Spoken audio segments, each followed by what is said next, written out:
¿No? Bueno, alguien ha de haber salido. Yo, prof, no sé por qué me sacó. Como que falló mi internet. Yo no fui, ¿eh? Bueno, entonces en el segmento externo de los dos, aquí vamos a tener, y se llama fotopigmento o pigmento de color, y acá vamos a tener rodopsina. Entonces, en el caso de los bastones, rodopsina, y en el caso de los conos vamos a tener pigmentos de color. O sea, la rodopsina son los pigmentos para blanco, negro y todas esas escalas. En realidad, lo que pasa es que funcionan como fotopigmento. Ahorita les voy a dar la explicación qué papel juegan. ¿Sí? Más que juegan el papel en la generación del potencial de acción. Y ahorita les explico en qué punto es donde generan. En la siguiente diapositiva. Gracias. En esa parte, en esa secuencia de eventos, en este proceso de desintegración de la rodopsina, del fotopigmento, se lleva a cabo la despolarización. Entonces, más que la interpretación de colores o algo así me dijiste, de blanco y negro y colores, son los elementos que están involucrados en la generación del potencial. Ahorita explico por qué. Esta rodopsina, que está en el segmento externo y que se llama fotopigmento, está formada por escotopsina y la unión con el retinal, con un pigmento caroteneado. Se llama retinal o 11-cis-retinal. Esa es la conformación molecular que tiene. Y es importante porque en este paso, acá, ahorita se los explico, se va a transformar y va a perder la configuración plegada inicial que tenía y se va a rectificar. Entonces, es importante que veamos que es un 11-cis retinal de la configuración que tiene este pigmento retinal, ¿sí? Pues la unión de estos dos, escotopsina y el pigmento retinal, 11-cis retinal, conforman la rodopsina. Bueno, sí. En los de color, en los conos, pues es algo parecido, nada más que se llaman pigmentos de color. Vamos a ver qué tienen que ver estos. Esta rodopsina, que es la combinación de estos dos elementos, es estimulado una vez que ingresa la luz a la retina. Ingresa la luz a la retina y llega a la zona celular externa donde están los receptores, y la rodopsina reacciona con el fotón, con el estímulo luminoso. Y les decía que una vez que se reacciona de manera electrónica con el fotón, la configuración o la estructura de este cis retinal se rectifica cuando antes era plegado. Estaba plegado, tenía pliegues en su estructura y en su unión con la escotopsina. En el momento que se rectifica, empieza a perder unión con la escotopsina, y de ser dos elementos en uno solo, ya las rodopsinas se empiezan a separar. El primer producto de que empieza a separarse se llama vatorrodopsina, que en nanosegundos se transforma en lumirrodopsina y en microsegundos en metarodopsina 1 y en milisegundos en metarodopsina 2. O sea, una vez que entra la luz a la retina, la rodopsina se empieza a desintegrar en estos elementos hasta que llega en segundos a producirse metarodopsina 2. Este es lo que se conoce como rodopsina activa. Esta metarodopsina tiene que ver con la degradación del GMP cíclico. Ahorita se los muestro en escena. Entonces tiene que ver con la degradación del GMP cíclico, que en el bastón mantiene abiertos los canales de sodio, entonces los mantiene despolarizados. Una vez que la metarrodopsina favorece que se degrade el GMP cíclico, se cierran los canales de sodio y el bastón se hiperpolariza. Entonces, ojo con el mecanismo de acción o el proceso de despolarización, que en este caso es hiperpolarización en los receptores de la visión. No es el convencional en donde entren en despolarización por sodio, sino más bien son hiperpolarización porque deja de entrar sodio. Ahorita les explico. Nada más aquí que quiero que vean el proceso de degradación de la rodopsina hasta metarrodopsina 2. Esta se conoce como rodopsina activa y es la que va a generar la despolarización del bastón, ¿sí? La hiperpolarización del bastón, perdón. Entonces, Jimena, lo que te quería comentar es de que más que ver con la interpretación en el estímulo que capta, es más bien el mecanismo específico o el papel específico que juega en la hiperpolarización de la célula receptora, ¿de acuerdo?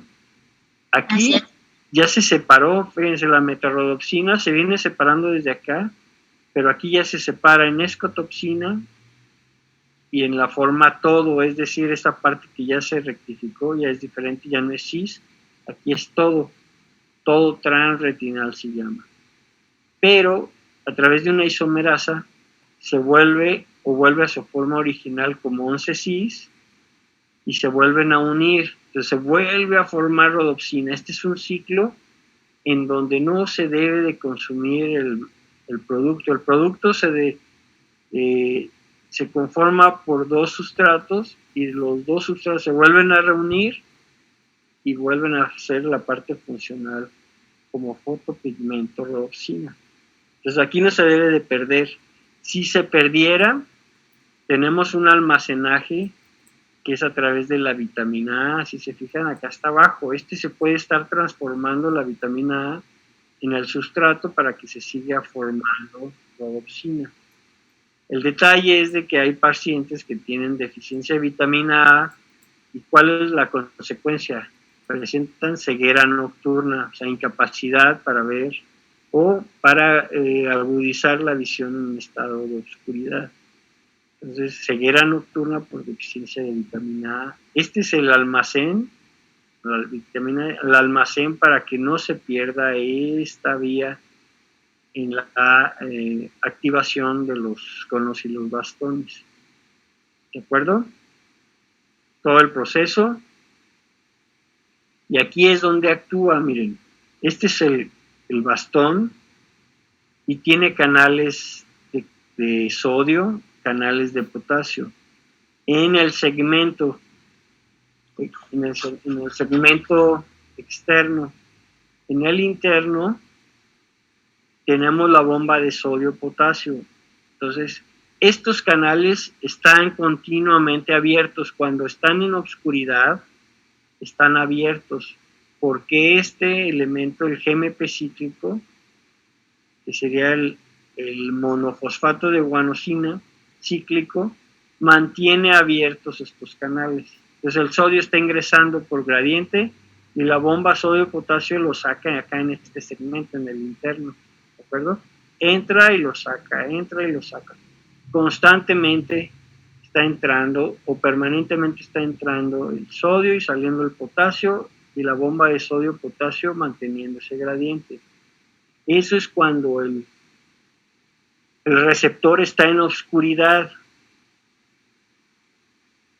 ¿Qué sucede? Que si está modificando su potencial de acción de ser de menos 70, pues está ingresando formas positivas, entonces el potencial de acción es de menos 30. Entonces se positivizó en alguna manera cuando está en oscuridad. Cuando entra la luz, habíamos dicho que se activa la rodopsina, la degradación de la rodopsina y se forma la rodopsina activada, es esta. Esta rodopsina activada activa una enzima, una fosfodiesterasa, que lo que va a hacer es degradar el GMP cíclico. Entonces, si este GMP mantenía abierto este canal, en el momento que la rodopsina activa la fosfodiesterasa y esta degrada el GMP cíclico, entonces este canal en automático se va a cerrar y va a dejar de entrar sodio. Y si el potencial eléctrico era de menos 30 y ya no pasaron positivos, pues se vuelve a hacer muy negativo, irse hasta más de hasta menos 70 o más. Por lo tanto, este mecanismo de acción, una vez que entra la luz, se transforma en un mecanismo, un potencial hiperpolarizado, porque dejan entrar formas positivas y se mantienen las negativas. Entonces se hace muy negativo el interior del bastón o del cono. Entonces estamos hablando de un estado hiperpolarizante cuando hay luminosidad y activación del bastón. Este es el mecanismo, miren. Aquí primero la rodopsina produce esta proteína, se llama transducina, que forma una fosfodiesterasa que degrada el GMP cíclico. Entonces el canal se cierra cuando ya no está el GMP cíclico presente. Y al momento que se cierra, se genera el potencial hiperpolarizante del bastón. ¿Dudas con esto? Es un mecanismo diferente, pero que es necesario que ustedes lo tengan en mente. Si les preguntan, estos son fotorreceptores y su mecanismo de acción es a través de la hiperpolarización. ¿De acuerdo? Que los van a preguntar porque es lo más común y es lo más atractivo del estudio de la vía fisiológica de la visión. ¿De acuerdo? ¿Dudas hasta aquí? ¿No? No.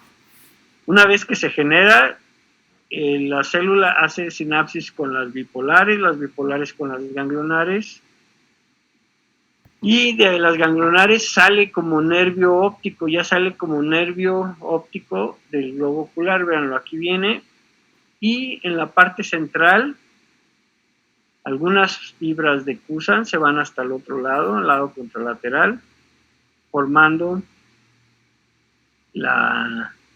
el tracto óptico, que llega, estos axones llegan y hacen sinapsis en el cuerpo geniculado lateral, que es el tálamo, y del tálamo sale una cuarta neurona que va a la corteza occipital, a la región 17 de Brodmann, donde se captan las sensaciones visuales, ¿de acuerdo? 17 es la primaria y la 18 y la 19 las de interpretación o asociación.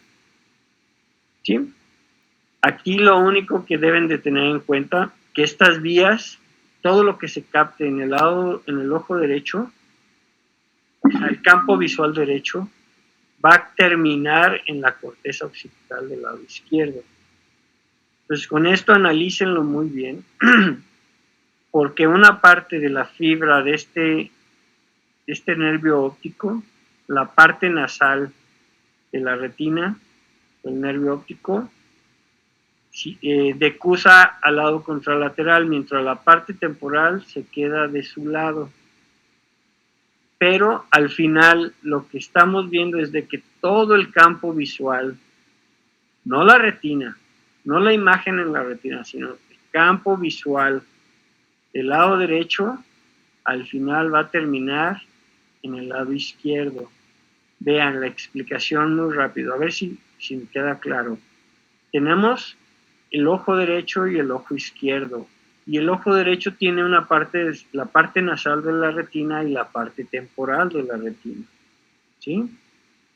Pero el campo visual, este es el campo visual derecho, es lo que está viendo, lo que están viendo los dos ojos, porque es una biocular. Ahorita les explico por qué. Entonces vean, el campo visual también tiene una parte nasal y una parte temporal. No se pierdan, síganme. Esta parte temporal del campo visual, vean dónde queda fijo. En la retina nasal. ¿De acuerdo? Y la parte nasal del campo visual queda en la retina temporal del otro ojo. ¿De acuerdo? Ahora sí, se formó la imagen en la retina, el estímulo pasa por el nervio óptico, pero vean, esta retina nasal del ojo derecho se va hasta el otro lado, decusa, ¿sí? Y vean, la parte temporal del ojo izquierdo, la parte temporal no decusa en ninguno de los ojos, vean, esa se queda por su lado, pero si se fijan trae la imagen nasal del campo visual derecho.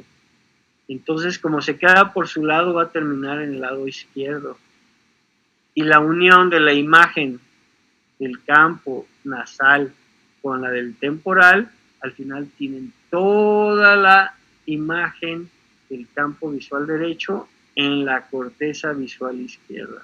¿Sí queda claro? Nada más sigan los colores y verán que esta imagen que está acá arriba, que se llama campo visual, al final termina toda del lado contralateral. Doctor, Dígame. ¿eso es lo que se llama reversión? No lo sé, no sé en qué concepto lo explicaron. A ver, ¿qué dice? No sé. Decía que la luz que entra en la retina del lado derecho se va a ir al izquierdo y del izquierdo al derecho. Ah, ok. Bueno, si ese es el concepto, la imagen que quede en el ojo derecho, que sea captado por el ojo derecho, al final va a terminar en la corteza izquierda, sí.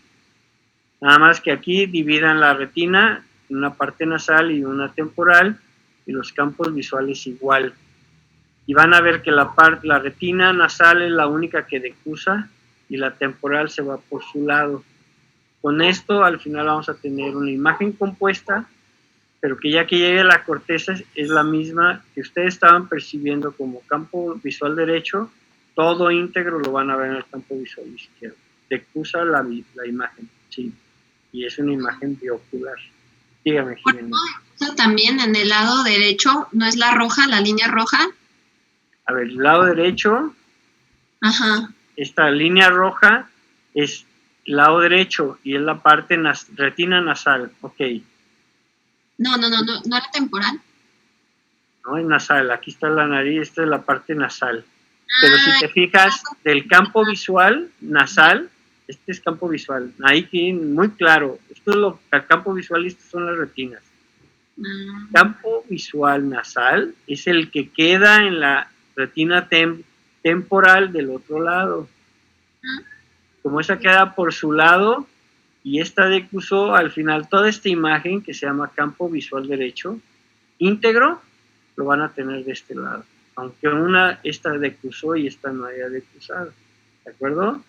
La naturaleza es extraordinaria, sabia, exacta, puntual.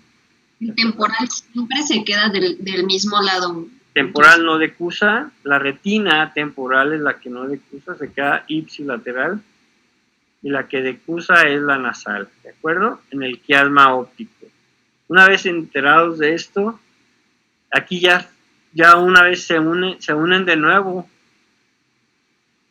y estos axones conforman el tracto óptico que llega y hace sinapsis en el tálamo, en el núcleo que se llama geniculado lateral. Y de ahí salen las radiaciones ópticas, que son estas, y llegan a su sitio de interpretación en la corteza, de integración en la corteza, que se llama corteza occipital, área de Roman 17. ¿De acuerdo? Esa es la vía visual. ¿Dudas? ¿No? Bueno.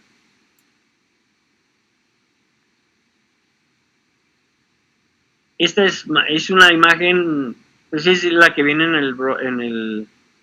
el tórtora, pero es lo mismo. Entonces, nada más sigan los colores, vean cuál decruza y cuál no, y van a ver que todo lo que está captado, este campo visual que está en el lado derecho, al final todo íntegro termina en el izquierdo, aunque fibras decruzaron y fibras no. ¿De acuerdo? Muy bien. Son las del Brodmann y pasamos al siguiente. ¿Dudas hasta aquí? ¿No?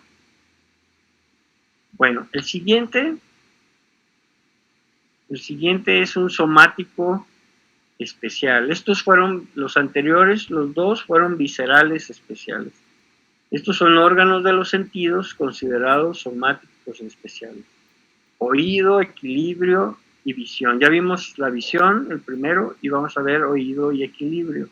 Van relacionados porque tienen un sitio en común de generación de los impulsos, aunque la transmisión y la información que llevan es diferente. ¿Sí? Bien.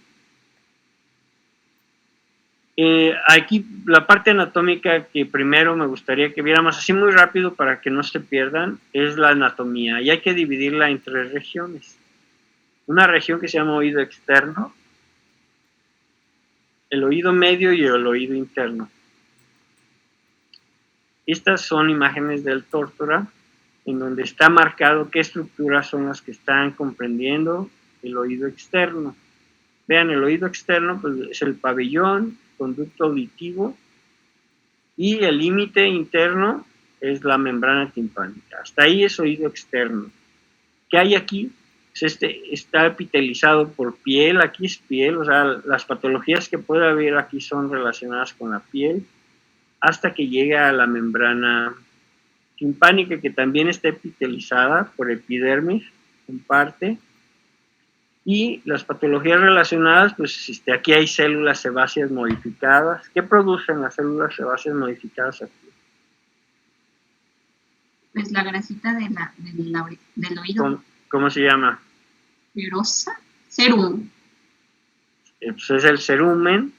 Ese cerumen es producto de glándulas sebáceas modificadas que están produciendo constantemente el cerumen, que junto con los vellos, los pelitos que se forman aquí en la piel y el cerumen, impiden que entre polvo y cosas raras al oído. Pues normalmente se está produciendo el cerumen y se está eliminando.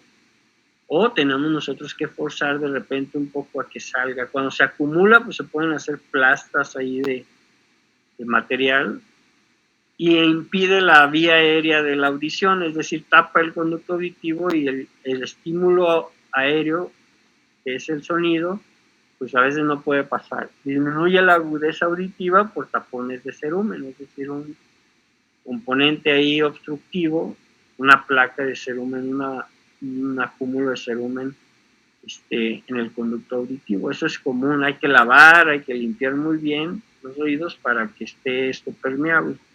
Ese es el oído externo. Tenemos el oído medio, es este compartimento aquí en medio, característico porque es un espacio pequeño y es el sitio donde están los huesecillos, los huesos más pequeños del cuerpo humano, que serían el martillo, el yunque y el estribo. ¿Sí?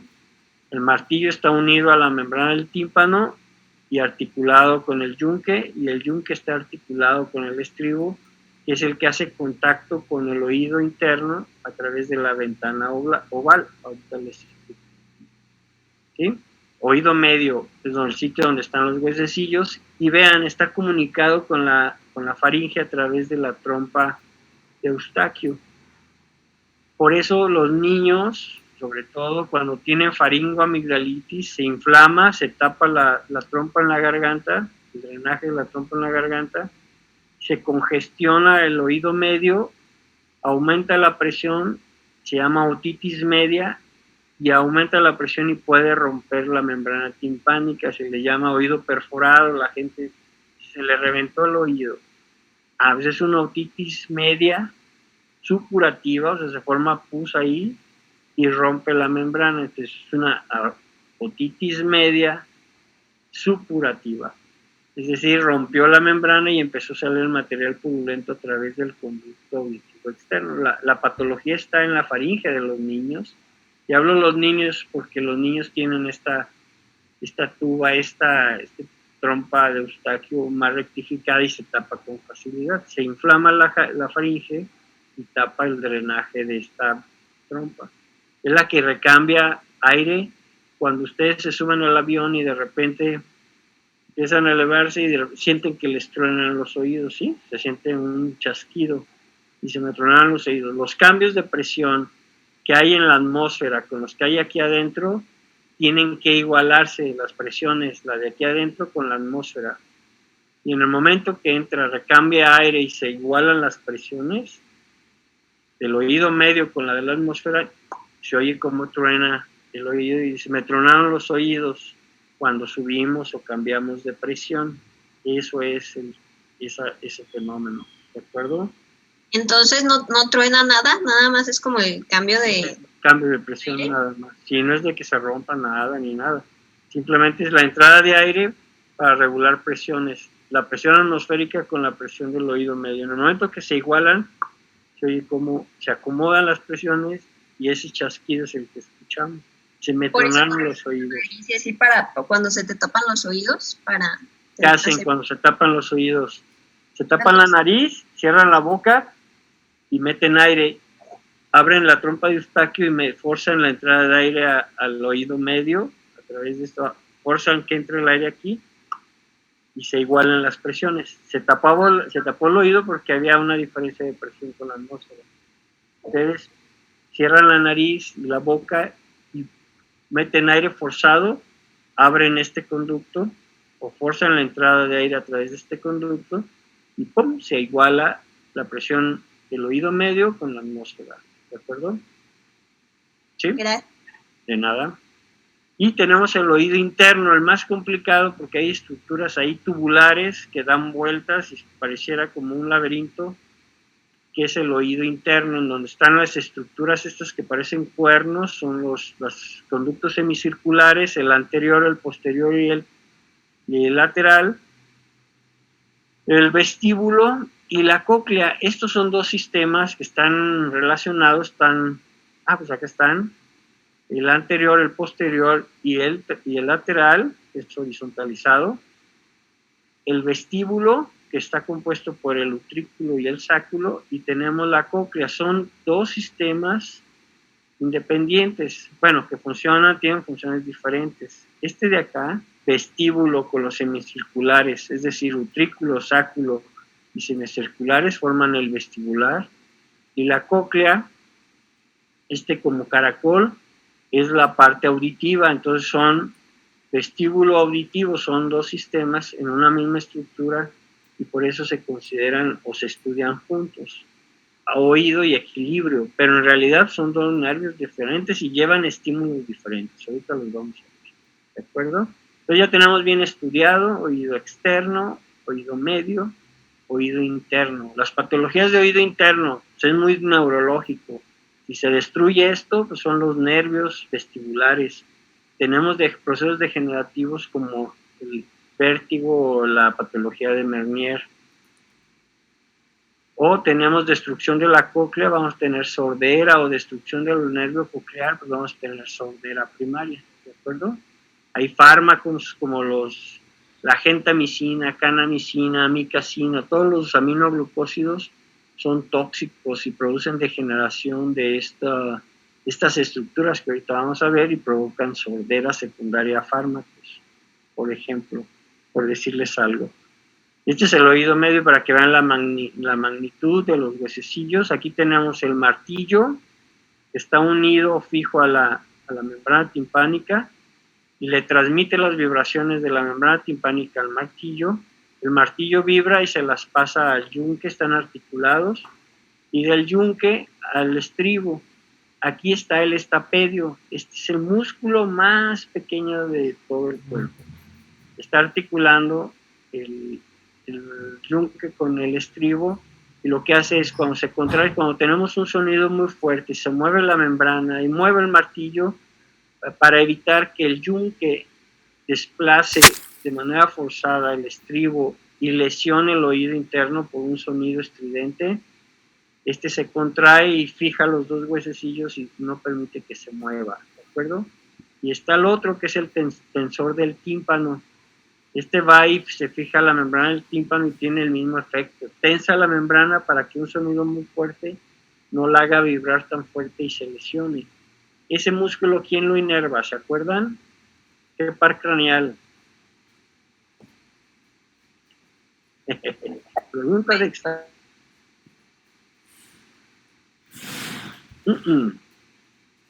No, no tiene nada que ver aquí. Es un músculo, lo inerva el 5 o el 7, ustedes díganme. No. El, No. sí, de acuerdo, no, está correcto.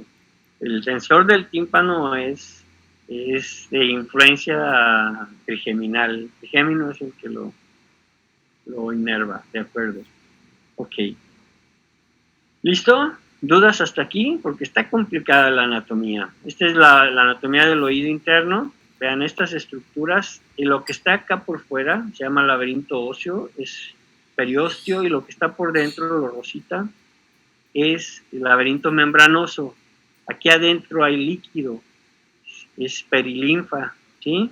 Y por dentro del laberinto membranoso, aquí contenido está la endolinfa. ¿Qué tiene de especial?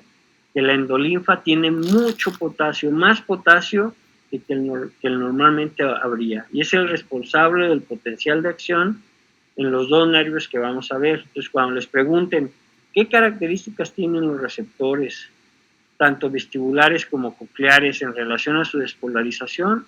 Que la despolarización no es por sodio, no es por canales de sodio. Vamos a ver que cuando se mueven los estereocilios y se abren los canales, al momento que se abren los canales entra el potasio, que tiene una gran cantidad en este líquido que se llama líquido de la endolinfa. ¿De acuerdo? Estos son los componentes. Y la cóclea es la parte auditiva. Esta tiene, déjenme ver si hay una mejor imagen, aquí está lo del potasio, la endolinfa, y es lo que lo hace característico. Entonces, la endolinfa rico en potasio, la perilinfa es un líquido con unas características muy similares al líquido cefalorraquídeo, es decir, baja glucosa, bajas proteínas, mucho cloro, etcétera. ¿De acuerdo? Las mismas características. Y para que vean cómo está organizada la cóclea, es como un caracol, son 3 conductos en uno, van acoplados. En la parte más superior va la rampa vestibular, en la media va el conducto coclear, que sería este rosa, y acá abajo está lo que se llama rampa timpánica. Las dos rampas, la vestibular, la de arriba, y la timpánica, la de abajo, tienen perilinfa, ¿sí? Y la coclear, el conducto coclear, que sería el del medio, tiene endolinfa. Entonces ahí es un líquido rico en potasio. Y ahorita vamos a ver por qué.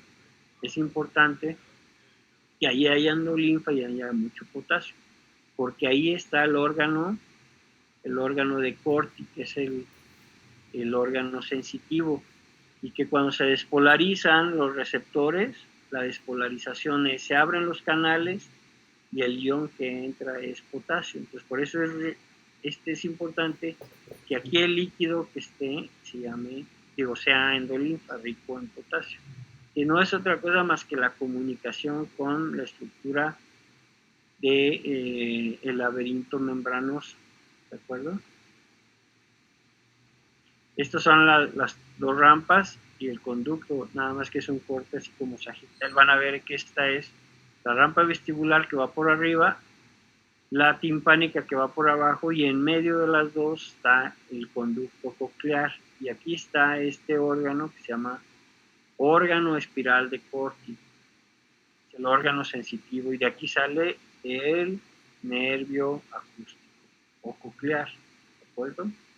Es importante porque cuando llegue el estímulo y empieza a moverse el líquido en la rampa vestibular, por el estribo empieza a pujar y mover el líquido en la rampa vestibular, transmite, ese movimiento del líquido se transmite a la rampa timpánica, que da hacia la ventana redonda y el tímpano externo.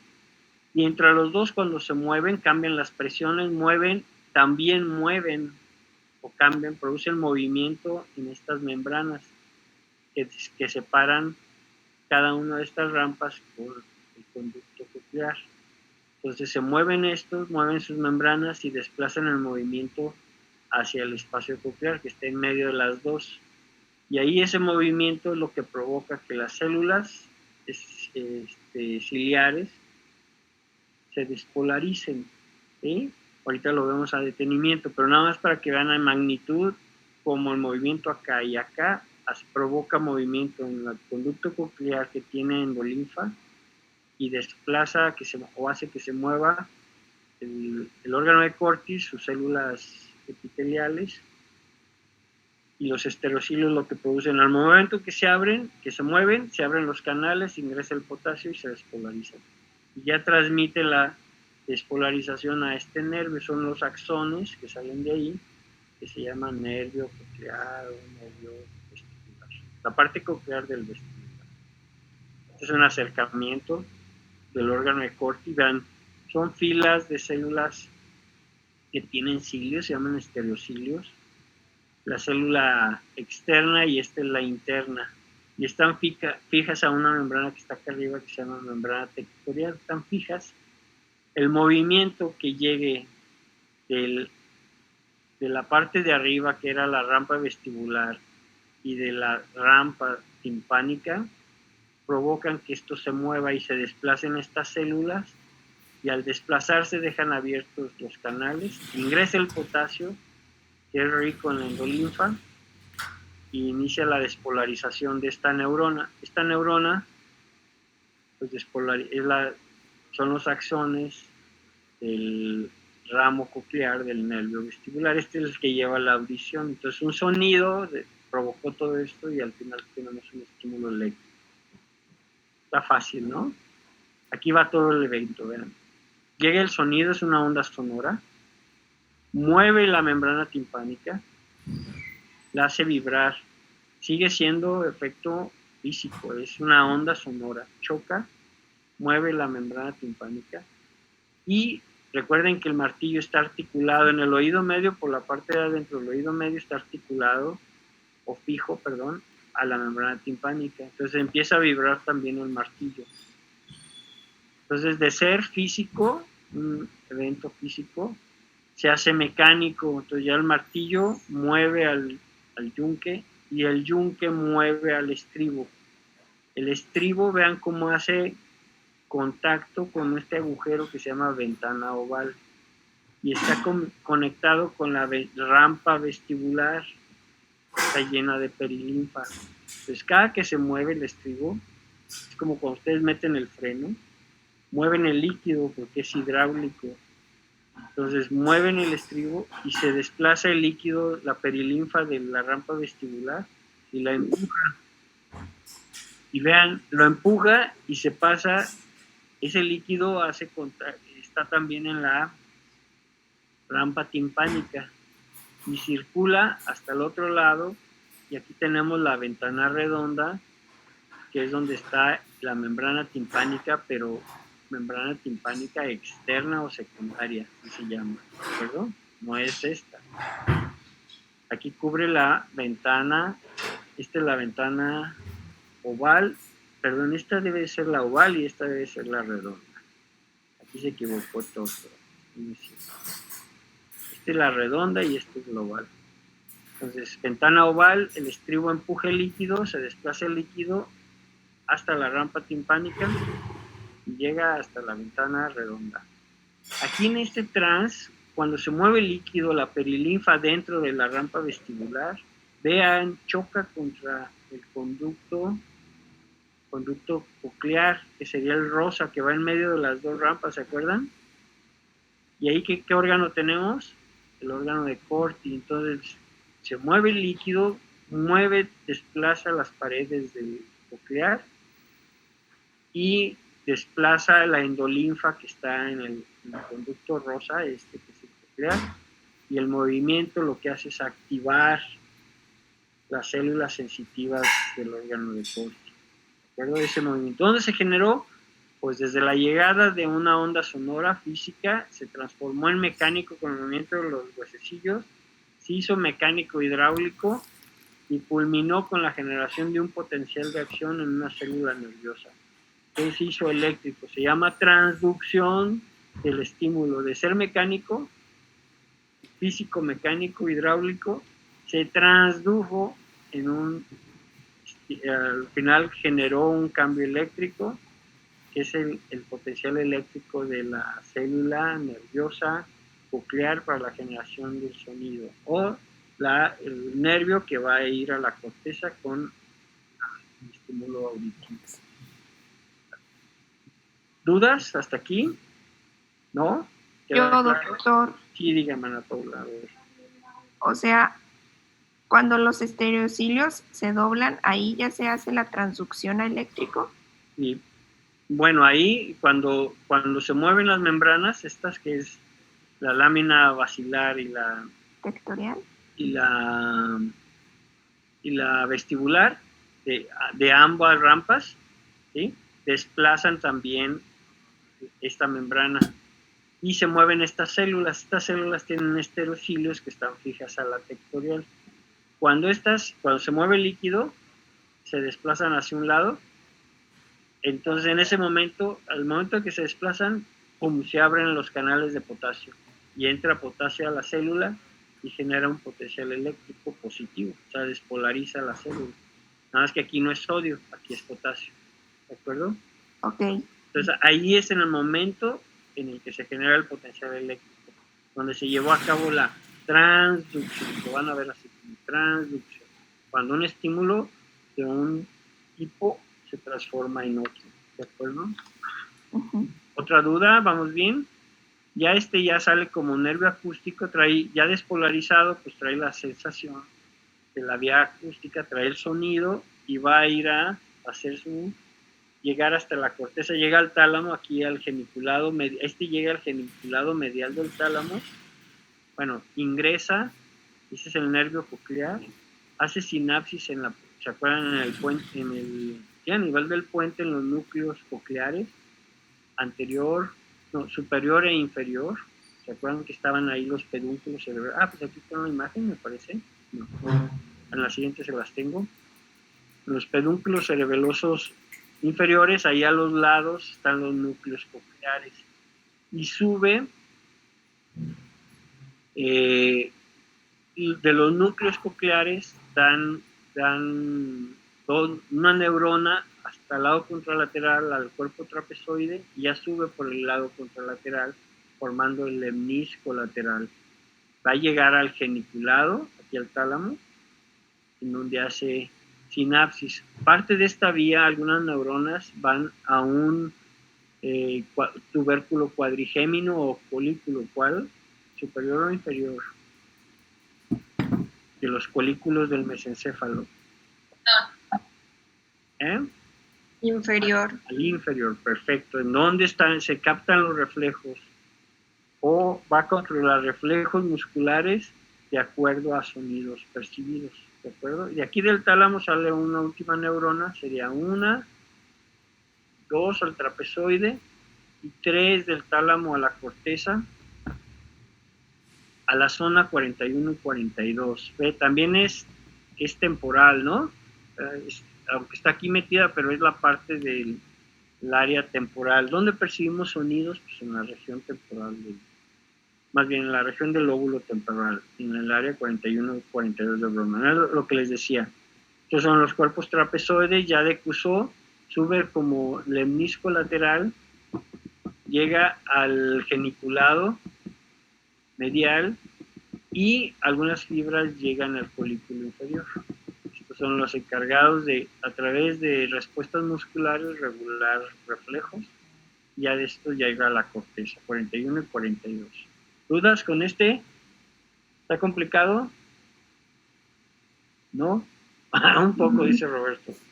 Bueno, denle un repaso, ya más o menos está digerido, ya nada más para que confirmen ciertas cosas de la anatomía y nombres ahí como... Y por último tenemos el del equilibrio. También es la misma zona y este es el encargado de mantener o está relacionado con el equilibrio estático. ¿Cuál es?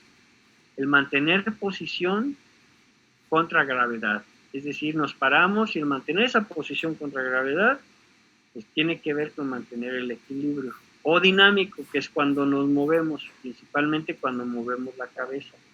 Pues movemos la cabeza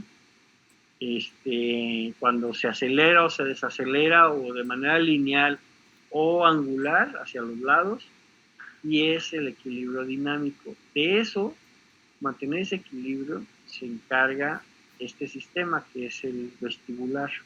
Está ahí a un lado del coclear, ahorita lo vemos. ¿Están enfadados? Hay mucha información, pero ya vamos a acabar. ¿Sí? ¿Todos están bien? Almudena, ¿sí? ¿Todo bien? Samuel, sin ningún problema. Ya cansado, doctor. Ya cansado, ya vamos a terminar. Se los dejo así como medio para que ustedes le den el último análisis y confirmen datos que les haya costado trabajo. Vean, para terminar, estos son los órganos que se encargan de mantener este equilibrio. Es el aparato vestibular, y lo compone el utrículo, el sáculo y los semicirculares. Estas estructuras que estaban ahí parecen como cuernos, son los semicirculares anterior, semicirculares posterior y el lateral. Son 3 semicirculares, y el vestíbulo, que está constituido por el utrículo y el sáculo. Estos 3 estructuras trabajan en conjunto para mantener el equilibrio, y es a través de modificar o amortiguar movimientos de aceleración lineal o angular, cuando movemos la cabeza hacia adelante y hacia atrás, o cuando movemos la cabeza hacia los lados, a través de este órgano funcional, sensitivo funcional del vestibular. Se le llaman mácula. ¿Sí? Entonces la mácula está metida aquí en los huecos del utrículo y del sáculo. Tiene esa estructura, vean, son células ciliadas, pero aquí hay células de soporte que empiezan a producir una sustancia gelatinosa igual a la membrana sectorial. Igual esta sustancia gelatinosa se llama membrana otolítica. La producen las células de sostén que estarían aquí, y protegen las células ciliadas. Los estereocilios estarían aquí metidos. Y aquí arriba hay unas piedrecillas de gluconato de calcio que se llaman otolitos. Toda esta estructura se llama mácula y está conectada. Cada que se lleve a cabo un movimiento y se desplace la cabeza hacia adelante, vamos a ver si está, cuando se desplace la cabeza hacia adelante, vean cómo la membrana otolítica también se desplaza, y los estereocilios se desplazan junto con la membrana, y esto abre canales de potasio y se despolariza la célula, generando un impulso que va al nervio vestibular. Ese nervio vestibular, ¿se acuerdan que llega al tronco, al tallo, y produce corrección en los movimientos cuando movemos la cabeza? Es decir, hay músculos que se activan cuando tú mueves la cabeza, quien corrija para mantener postura y equilibrio. Es la vía vestibuloespinal, ¿se acuerdan? Pues de aquí nace el vestíbulo, y este es la estructura funcional. Son células ciliadas con estereocilios, una membrana otolítica, los otolitos aquí arriba, y cada que se mueve la cabeza se desplazan, se separan. Al momento que se mueve la célula se abren los canales, igual que en la vía acústica, y eso provoca la despolarización. Les decía, esto es importante cuando le dan borrachinas a un niño, que lo hacen girar y luego lo sueltan, y el niño tiene la tendencia a seguir girando. ¿Por qué? Porque al girar lo que se mueve es la membrana otolítica con los otolitos, siguen girando, ustedes sueltan al niño, y como esto sigue una inercia, el niño trata de girar porque su membrana todavía no está estática. Es la parte del vestíbulo que regula. ¿Perdón? Ya para finalizar, miren, 2 nervios, uno coclear, un vestibular, que van en uno solo, que es el vestíbulo coclear o parasternal. La parte del equilibrio está dada por los nervios, se llaman nervios ampollares, los utriculares y los saculares. Vean, los ampollares que salen de la ámpula, los utriculares y los saculares se unen y ya forman el nervio vestibular. ¿Verdad? Está fácil, ¿no? Dan una repasada, si hay alguna duda lo comentamos. Esta es la de los conductos circulares, la materia es la misma, no hay otolitos, pero hay algo que se llama cúpula, y este es para movimientos angulares, es decir, cuando movemos, la otra era movimientos lineares, utrículo y sáculo, para movimientos de adelante hacia atrás o de atrás hacia adelante, son lineales, pero si movemos la cabeza hacia los lados, son los semicirculares. Y vean, la perilinfa está fija, movemos la cabeza y se desplaza la cúpula, esto se llama cúpula, la sustancia gelatinosa. Se desplaza la cúpula, pero no la perilinfa. Entonces, provoca que esto se mueva hacia el lado contrario al movimiento de la cabeza. Lo mismo, se desplaza hacia un lado, aquí lo vemos, se abren los canales y se despolariza.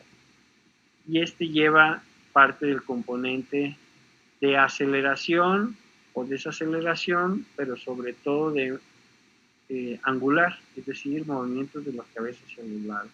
¿De acuerdo? No se les olvida, utrículo, sáculo para movimientos lineales y los semicirculares para movimientos de aceleración, pero angular. ¿De acuerdo?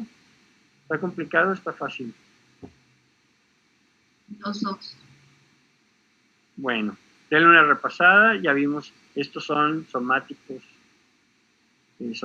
especiales, visión, audición y equilibrio, y tendríamos los viscerales especiales que también lo vimos.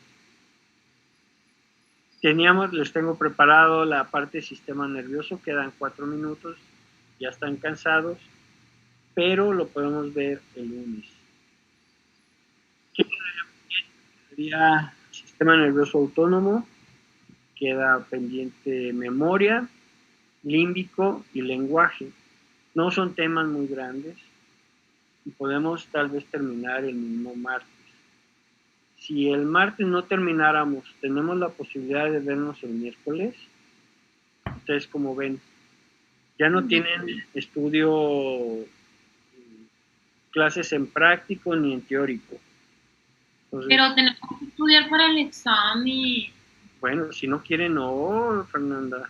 Yo no les estoy diciendo. Posibilidades por si no terminamos. Voy a tratar de que el martes terminemos, ¿vale? Ya si no hablamos. Pues no los estreso.